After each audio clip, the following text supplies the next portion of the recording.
He said I would be nothing without him. Today, as his eyes lock on the television screen in front of him, he sees me walking across the stage, radiant, powerful, and untouchable. The crowd roars as my name echoes through the hall, and he sits frozen, clutching a beer bottle, jaw tight, eyes wide with disbelief. I know that look. It is the same one he wore the first time he saw me in a dress that made me feel like the universe spun just for me. Back then, I belonged to him. Or so he believed. Now, I am not the girl who waited for his approval. I am not the woman who shrunk herself to fit into the small box he built for me. I am not his anymore. And he knows it.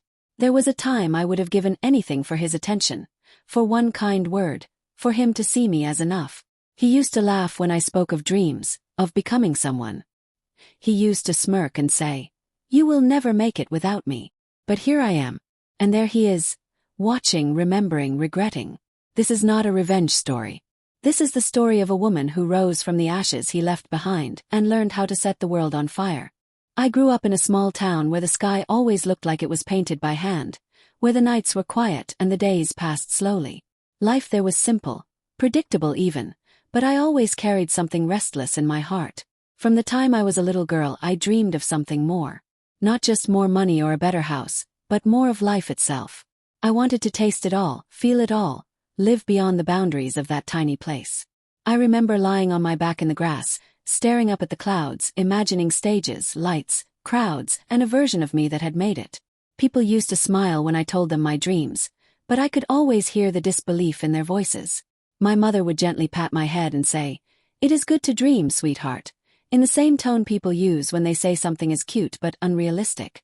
But I held on to those dreams like lifelines. I was 17 when I left home for the city. My heart was pounding with excitement and fear as I stepped onto the train, suitcase in one hand, ambition in the other. I had enrolled in a local college, hoping to study media and communication. I did not know anyone in the city. I had no connections, no safety net. Just belief. And maybe a little bit of blind faith. The city was loud, fast, and full of faces that did not look twice at you. I felt invisible, yet somehow more alive than ever. The nights were full of neon signs and the hum of traffic, the air always thick with something unspoken. I was struggling to find my place, to keep up with rent, to stay on top of classes. But even in the chaos, I felt like I was exactly where I was supposed to be. That is when I met him. It was not fireworks or a movie scene. It was a late afternoon in a coffee shop where I was trying to finish a college project. He walked in, ordered black coffee, and sat at the table next to mine. I remember glancing up, just for a second, and he smiled at me like he had known me forever. His name was Ayun. He was tall, well-dressed, confident in a way that felt effortless.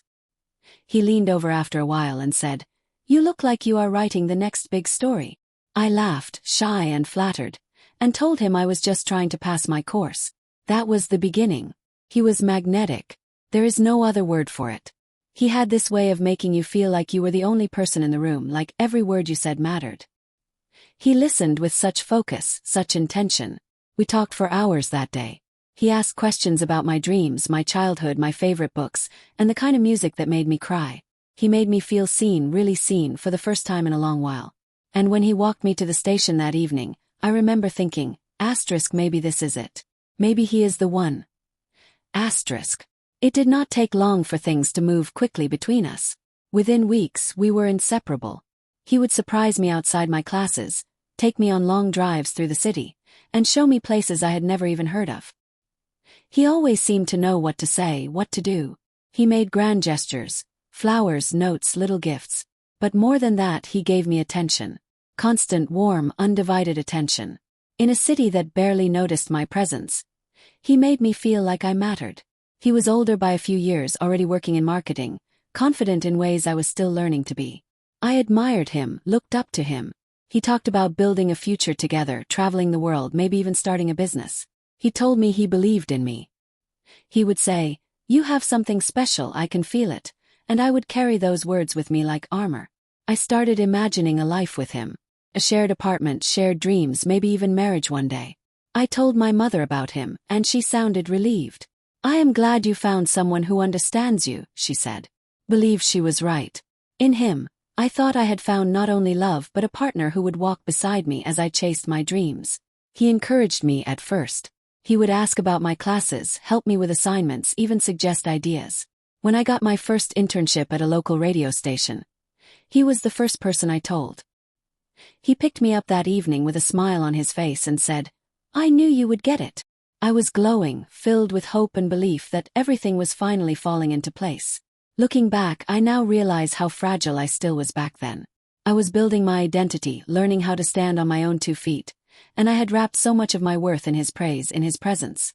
I did not see it at the time, but I was slowly handing him the keys to my self-worth. There were small moments that did not feel right, but I brushed them aside. A quick flash of jealousy when I talked about a male colleague. Comment about how I should not wear too much makeup to work. A suggestion that maybe I was spending too much time on things that would never pay off. But then he would laugh it off, kiss my forehead, and say he was only looking out for me. Love, I thought, was supposed to be like this. A little intense, a little possessive. I told myself he cared too much, and that was not a bad thing. I was young, in love, and still learning the difference between passion and control. We moved in together a few months later. I thought it was the next step in our perfect story. The first night in our tiny apartment felt like a dream. We cooked together, danced in the kitchen, and made promises about forever. I remember lying in bed beside him, thinking, this is what love is supposed to feel like. This is home. I did not know it then, but I was standing on the edge of something I could not yet see. He was still charming, still thoughtful in so many ways. But slowly, the light began to shift. He started questioning my choices more often. He would get quiet when I spent too long at work. He would make jokes that stung, but always followed them with a smile that said I was being too sensitive. And I just kept holding on tighter. 'Cause I loved him. Because I thought this was what love meant. Sacrifices, compromises, proving yourself again and again. I did not know that in trying so hard to be loved, I was beginning to lose the parts of me that had once felt unbreakable. But at that time, in those early days, I still believed in us. I still believed in him. I had no idea what was coming. No idea that the man I thought would build me up would be the one to tear me down piece by piece. And still I loved him. With everything I had. That was the beginning. And beginnings, as I would learn, are often wrapped in silk even when they lead straight into the fire. First, it was just little things. Small remarks said softly, almost in passing. Things like, you were more confident before you started working there. Or maybe radio is not really your thing. You always said you wanted to do something that matters. He would smile when he said it, tilt his head and act like he was just thinking out loud. But those words stayed with me longer than they should have. I would sit in silence hours later, questioning myself, wondering if he saw something I could not. Maybe I really was slipping. Maybe I was chasing something that would never love me back. I began to second-guess everything. My voice on the radio, my interviews, even the way I spoke in meetings. Before, I used to get excited about learning, about being better. But now every mistake felt heavier, sharper. And somewhere deep inside, I had begun to tie his approval to my success. If he believed in me, I believed in me. If he doubted me, I fell apart quietly. He stopped asking about my day. Instead, he would scroll through his phone while I spoke, nodding half-heartedly. If I shared good news, he would respond with a shrug or a quick nice, before changing the subject. And I would tell myself, he is tired. He is stressed. It is not about me. He said he did not like my best friend Zara. She is too loud, too opinionated, he said one evening. And I do not like the way she talks about men. She is a bad influence. I tried to explain that Zara had been in my life long before him, that she had stood by me when no one else did. But he looked at me with such disappointment. I felt like I had betrayed him by defending her. So I started seeing her less. And then not at all. I told myself it was just temporary, just until things settled.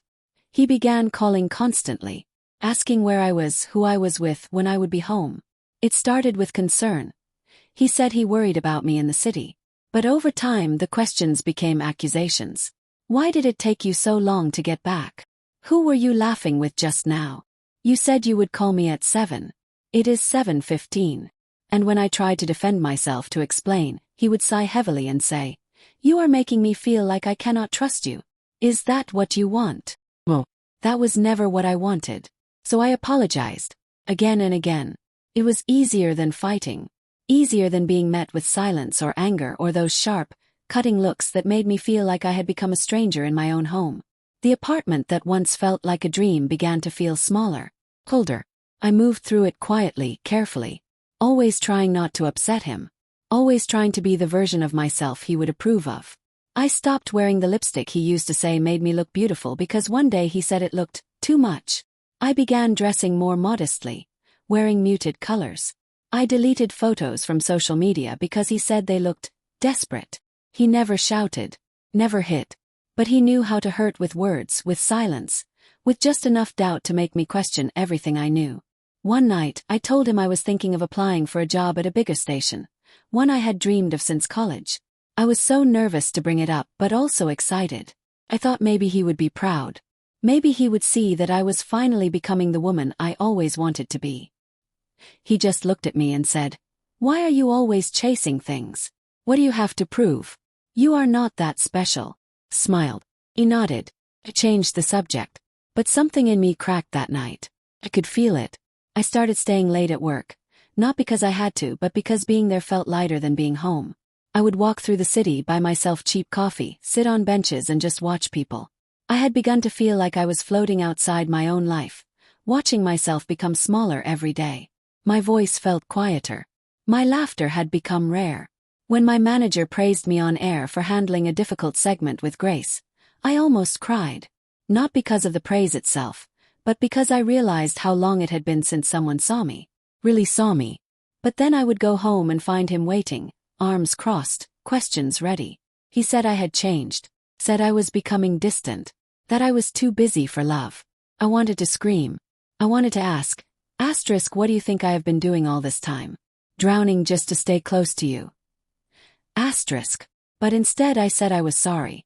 'Cause I thought love meant sacrifice. Because I still believed if I could just be better, things would go back to the way they were. He began talking about moving to another city. Said he got an offer. Said maybe a fresh start would be good for us. But when I asked about my job, my life here, he said, "If you loved me, you would not even think twice." So I thought about it. And I hated myself for thinking about it. I did not tell anyone what was happening. Not my mother. Not my old friends. I had drifted too far from them. He had helped me build a world where he was the center of everything. I was isolated but I could not see it fully. It just felt like I had no one left who would understand. The worst part was the confusion. Because he still had his good days. He still made me laugh sometimes. He still kissed my forehead when I was half asleep and made me tea when I had a cold. He still whispered that he loved me. And that was what broke me the most. 'Cause how do you leave someone who says he loves you? How do you walk away from someone who made you feel like you were the only person that ever mattered, before he made you feel like you were not enough? I stopped writing, stopped dreaming, stopped looking in mirrors. I would lie awake at night beside him, staring at the ceiling, wondering what had happened to the girl who once believed the world was hers to claim. And then one day something changed. I found an old journal while cleaning. It was from my first year in the city, full of scribbles, ideas, quotes, dreams. I sat on the floor, flipping through the pages, tears running down my face. Not because the dreams were broken, but because I had forgotten they ever existed. There was a fire inside me once. And somehow, slowly, he had smothered it. But the smoke was still there. The smoke was still rising. And somewhere deep inside me, I knew that fire could still return. But at that moment I was still his. Still trying to fix something that was breaking me. Still trying to hold on to a love that was built on control, not care. Still believing that if I could just love him enough, maybe he would remember how to love me back. But that day was coming. The day I would realize that saving him was never my job. That saving myself was. And I was getting closer, even if I did not know it yet. It was raining the night everything finally collapsed. The kind of rain that felt personal. Heavy, relentless, cold. I remember standing outside our apartment building, soaked from head to toe, my fingers trembling around my phone as I read and reread the message that had changed everything. It had come from a girl I did not know. Her name meant nothing to me, but her words shattered everything I had left. I'm sorry to tell you like this. I did not know he had a girlfriend. He told me he was single. We were together for 3 months. At first I just stared at it, not fully understanding what I was seeing. Felt like a mistake. Cruel prank. My mind refused to accept it. This could not be true. Not him. Not Ian. Not the man I had sacrificed everything for. Not the man I had built my entire life around. But then more messages came. Screenshots, pictures. Her words turned into proof. Undeniable, sickening proof. He had been lying to me. For months. He had smiled into my face, kissed me goodnight, held my hand, all while living a double life. While telling someone else the same lies he once used to charm me. I do not remember how long I stood there, frozen. I just remember the sound of my own heartbeat in my ears, loud and unbearable. My knees felt weak. I wanted to scream, to cry, to destroy something. But I just stood in the rain, letting it wash over me like maybe it could clean the truth off my skin. I walked into our apartment in silence. He was sitting on the couch, laughing at something on television. He looked up, surprised to see me home early. I showed him the messages without saying a word. His face changed in an instant. From confusion to guilt to cold calculation. And then, just like that, he stood up and said, "You are overreacting." That was it. No apology. No remorse. Just a shrug, as if 3 months of betrayal were something I should sweep under the rug. I asked him why. My voice was shaking, barely more than a whisper. He said, "Because you stopped being exciting. You are always tired.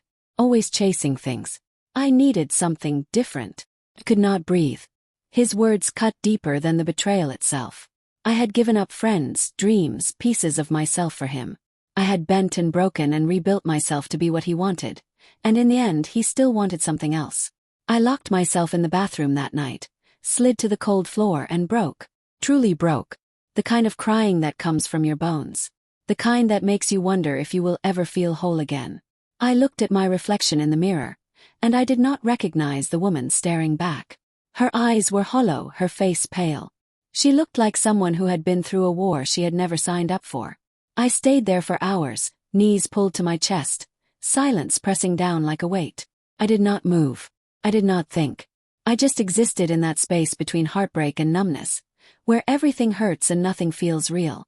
I did not sleep that night. I did not eat. I did not cry again. There was nothing left. For the next few days, I walked through life like a ghost. I still went to work. I still smiled when people said good morning. But inside I was empty. It was like someone had reached inside me and turned off the lights. I thought about disappearing. About leaving the city, the career, everything I had built. What was the point of it all, if this was where it led? If this was love? I even thought about giving up. Completely. There was a moment, one night, when I stood at the edge of the bridge near our apartment. The water below was dark, endless. I watched it move, fast and uncaring, and I wondered if it would just take me in and make it all quiet. But something stopped me. Not a voice. Not a vision. Just a memory. It was from years ago when I was still a teenager, and I had stood on a different bridge in my small town, dreaming about the future. I had whispered to myself, "Asterisk, you are meant for something. You're going to shine one day." Asterisk. I did not know what shining looked like back then. I did not know it would come after so much darkness. But that memory saved me. I stepped back. I walked home. And I cried again. Not for him. Not for the relationship. I cried for the girl I used to be. The one who dreamed without fear. The one who danced in her room to songs no one else liked. The one who wore red lipstick and believed she could fly. I had lost her somewhere along the way. But in that moment, I knew I had to find her again. I had hit rock bottom. There was no hiding it. No pretending I was fine. But something in me, something very small and very tired, was still alive. Spark. Faint but real. And I would protect that spark. Even if it was all I had left. The first morning I woke up alone, really alone. The silence was terrifying. No messages waiting. No voice in the kitchen making coffee. No arguments. No explaining. No guilt. It was just me. The empty space beside me in the bed was more than a physical absence. It was a blank canvas of everything I had to face now. Grief, freedom, loneliness, possibility. I sat on the edge of the bed for what felt like hours, staring at nothing. I did not know what to do first. I was scared. But I also knew, somewhere deep in my bones, that something had shifted. I had nothing left to lose now. And strangely, that meant I could finally begin again. I started small. I opened the curtains. It sounds like nothing, but for months I had lived in dimness, too tired to face daylight. Letting the sun into my room felt like an act of rebellion, like saying I am still here. Then I cleaned. I threw away everything that reminded me of him. The photos, the shirts he left behind, the mug he always used. I deleted his number. Blocked him everywhere. It hurt more than I expected.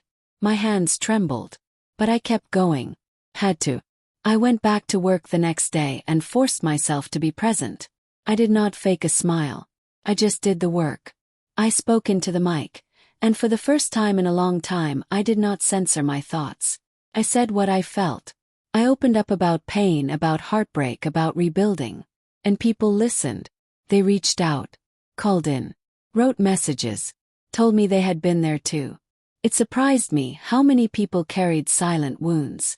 Made me feel less alone. A week later I called a therapist.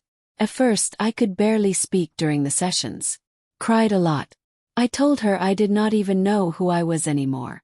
That I had spent so long shrinking myself to fit into someone else's idea of love. I had forgotten my shape. She listened.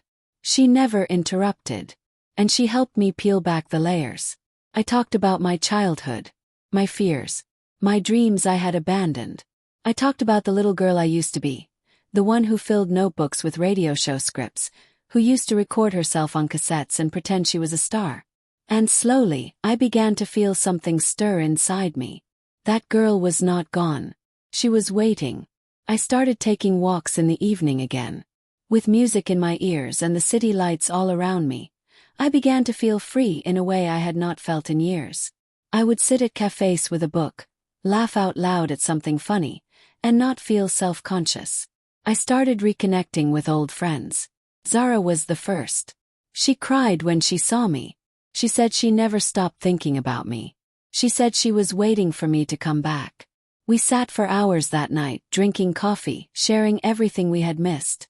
She told me she always knew something was wrong. That I had disappeared into that relationship, and it hurt to watch. But she understood why I had stayed. And she was proud I finally left. With her by my side again I felt stronger. We started spending weekends together, exploring places, trying new food, going open mics. We laughed until our stomachs hurt. She reminded me of who I was before I let someone else define me. Work started becoming more than just survival.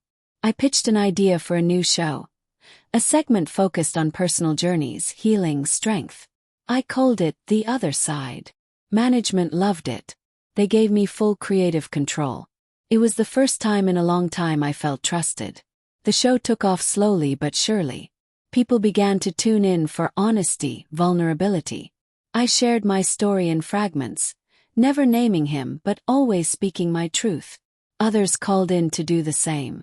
Survivors of heartbreak, of loss, of betrayal. They were all looking for the other side of pain. And we found it together. The more I spoke, the clearer my voice became. My confidence was returning. I started saying no when something did not feel right. I started setting boundaries. I started dressing the way I wanted again. Bright colors, bold lipstick. Not for anyone else. Just for me. My social media began to grow. People connected with the rawness I brought. I was not pretending to have it all together. I was just honest about the mess and the rebuilding. Brands started reaching out. Public speaking invites came. I even got an offer to write a column. Some days I felt overwhelmed. Like I was not ready. But I reminded myself. I had already survived worse. Could do this. One afternoon, I got invited to speak at a conference for young women in media. I walked on stage, heart pounding, palms sweaty.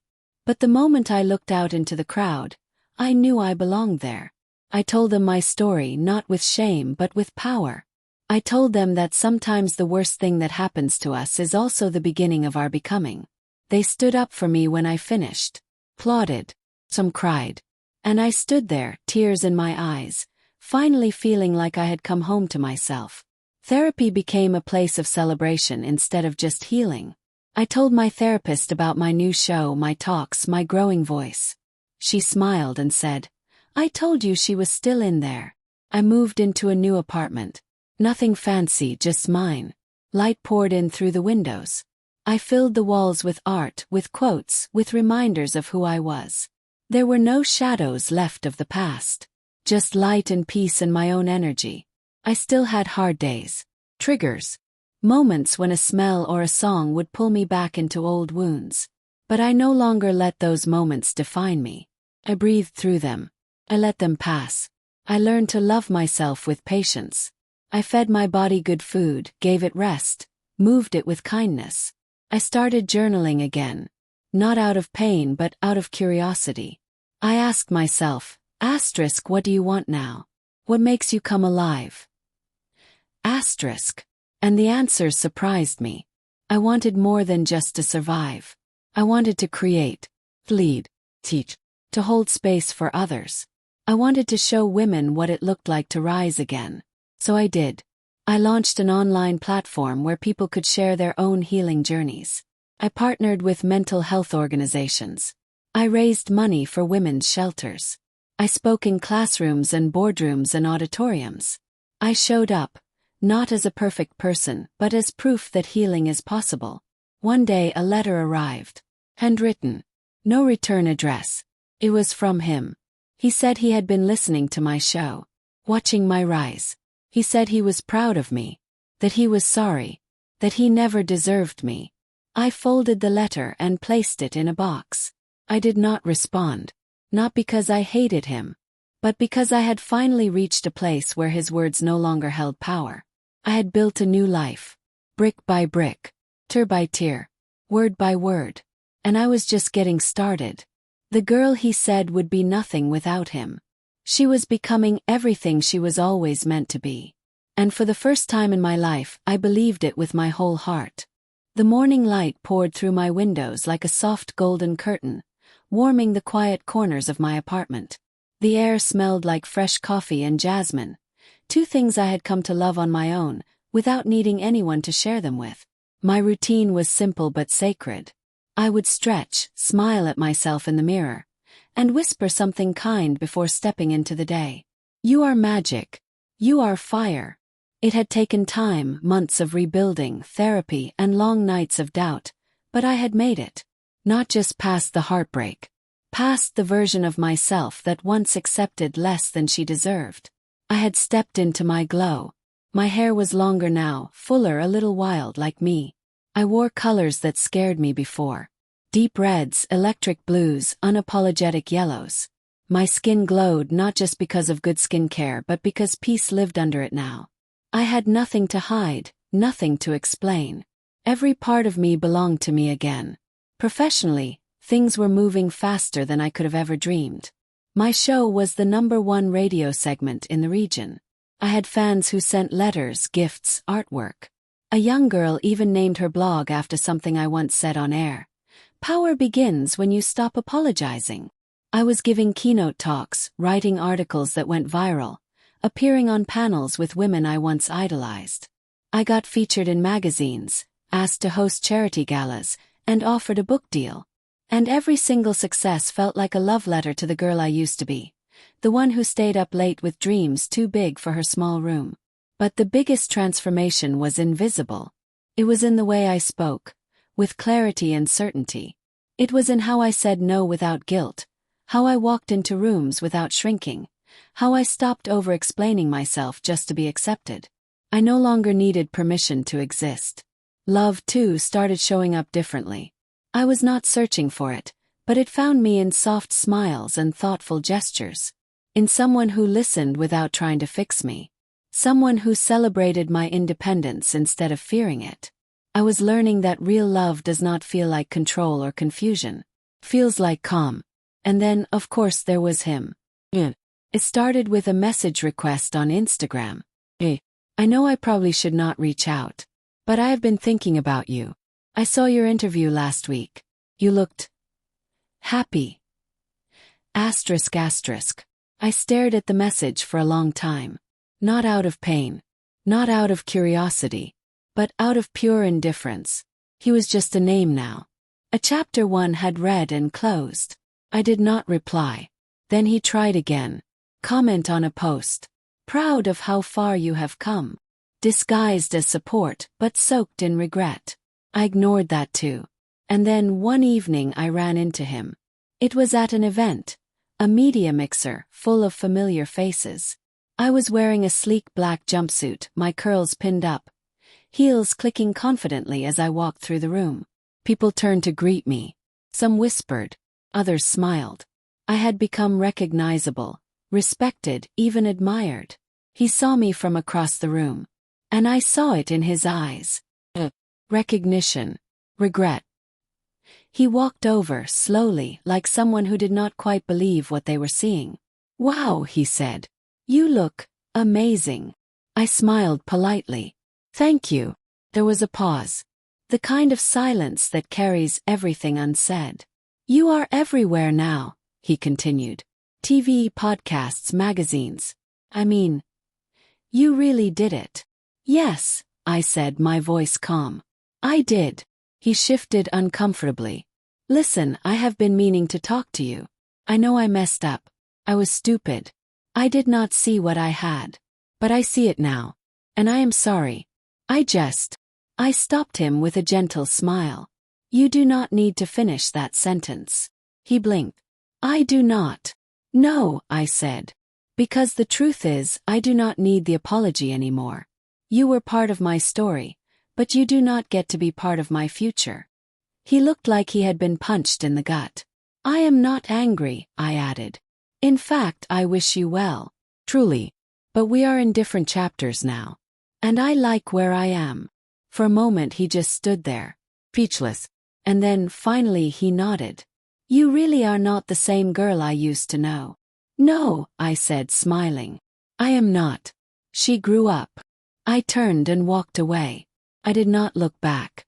That night, I went home and poured myself a glass of wine. I danced in my living room, barefoot and alive, to the music I loved. I was glowing.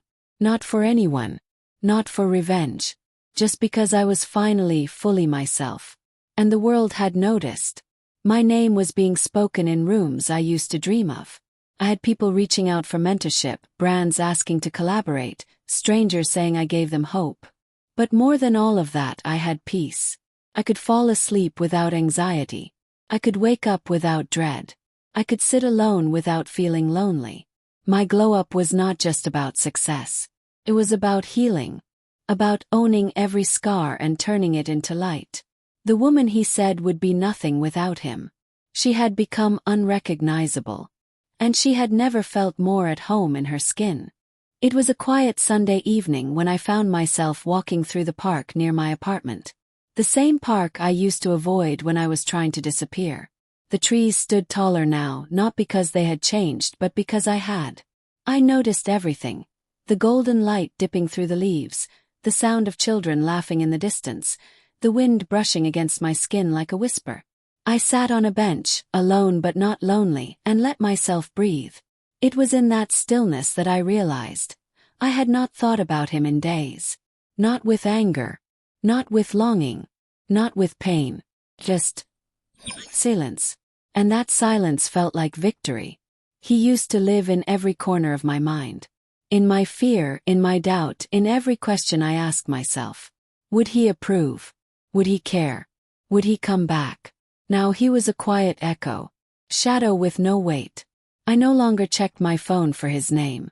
I no longer replayed the conversations, the arguments, the nights I cried myself to sleep. I had nothing to revisit. No closure to chase. Because the truth was, I had already closed the door. And this time it was not with shaking hands. It was with purpose. With peace. I thought about what I would say to him now, if I ever needed to speak again. Not for him but for me. Not because I wanted to hurt him but because I had finally found the words. I would tell him this. You said I would be nothing without you. But I was never nothing. I was just buried under the weight of your fear, your control, your insecurity dressed as love. I was a flame you tried to smother because the light made you feel small. But here I am, glowing. You thought I needed you to be whole. But the only thing I ever needed was to remember my worth. You told me I was too emotional, too loud, too sensitive. But those things, they are my strength. My voice speaks truth now. And people listen. My sensitivity connects me to others, makes me human, makes me kind. And my emotions, they are not weaknesses. They are the very pulse of my power. I used to wait for you to see me, to really see me. But I see myself now. Clearly. Fiercely. Entirely. I will never go back to the girl who begged for crumbs when she had the power to bake her own bread. I will never shrink myself to make someone else comfortable. I will never again trade my peace for the illusion of love. I do not hate you. I do not wish you pain. But I do not miss you either. You were a chapter, not the whole book. And I have so much left to write. I smiled at the thought. Not a bitter smile. Full one. Free from ache. When I got home that night, I looked at myself in the mirror. Not to check how I looked, but to see how far I had come. I traced the curve of my own face with my eyes. The strength in my jaw. The softness around my eyes. The glow in my skin that came from being fully alive. And I said to my reflection, softly, but with all the power I had found, I was never nothing. I was just waiting to see it myself. That night, I slept with the windows open. No alarms. No fear. Just the sound of the wind carrying my dreams further than I ever thought they could go. And when I woke up the next morning, I did not look back. Not once.